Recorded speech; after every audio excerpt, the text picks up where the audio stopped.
today we had the opportunity to visit one of Dominion's aviation hangars located at the Richmond International Airport.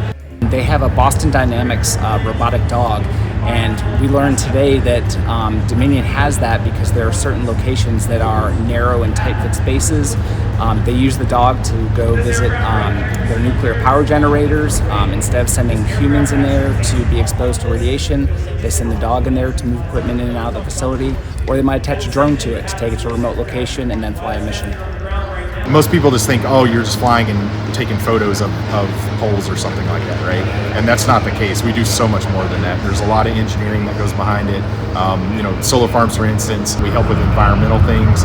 We look at eagle's nest, bald eagle's nest, osprey nest, the submersible. I don't know if you saw that yet, but we have a submarine.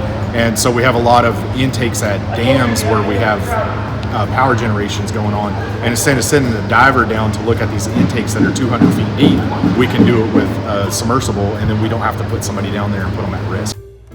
I would say one of the things that we look for is experience in flying, right? So if you can record the number of hours that you have flown once you received your 107, super important.